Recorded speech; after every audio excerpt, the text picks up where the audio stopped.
Lunes ika-18 ng Marso taong 1976,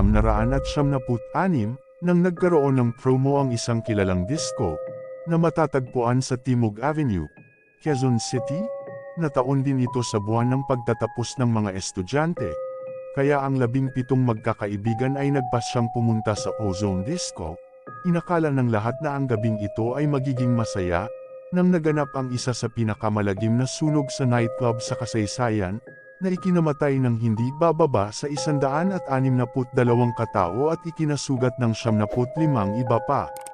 Ayon sa isa sa mga nakaligtas, ang sunog ay sumiklab bago maghating gabi nang ang sikat na disco ay punong-puno ng humigit kumulang 350 na parokyano, karamihan ay mga estudyante sa high school at kolehiyo.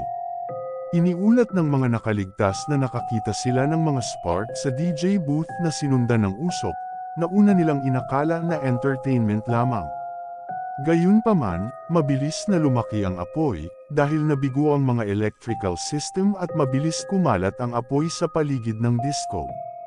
Kasunod nito ay inilarawan ni Junie, isa sa mga nakaligtas sa sunog, ang mga eksenang nasaksihan niya habang nasusunog ang Ozone Disco, at silang mga nasa loob ng establishmento. Parang oven toaster ang pakiramdam ko. Unti-unting umiinit. Ang nasa isip namin, makalabas agad para makapunta sa exit. Ang bilis talaga ng mga pangyayari. Lahat nagsigawan na, nag-iyakan na. Tanging makalabas lamang ang nasa isip namin. Nung malapit na kami sa pintuan, sabi namin, huwag magpanik. Kaya natin ito, hanggang sa mawalan na ng ilaw, at nakaramdam na kami ng matinding init dahil unti-unti nang nilalamon ng apoy ang aming paligid. Huminga na lang kami ng malalim. Kung sino-sino na yung mga tinatawag namin, naramdaman ko na lang na nasusunog na ako. Pagpapatuloy ni June, paglabas ko sa pinto, meron nang nakahandusay sa lobby hanggang sa hallway ng Ozone Disco. Paglabas ko, marami na ang nakalabas pero sunog na rin katulad ko. Yung iba, sa kasamaang palad, pati yung mga kaibigan namin, hindi na kami nagkita-kita. Dahil sila ang hindi mapapalad na nakaligtas sa sunog, sa grupo naming magkakaibigan ako lang ang nakaligtas sa aming 17, at 16 ang mga namatay. Ang trahedya na ito ang nagdulot na matinding takot at sugat sa kanilang alaala.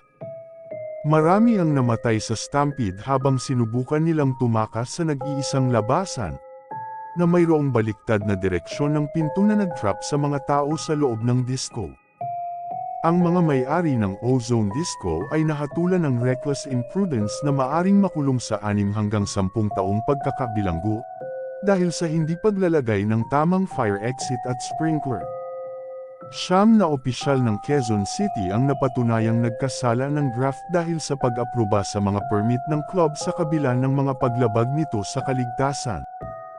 Gayunpaman, nadama ng mga nakaligtas at pamilya ng mga biktima na hindi ganap na naibigay ang hustisya, dahil nakatanggap sila ng maliit na kabayaran.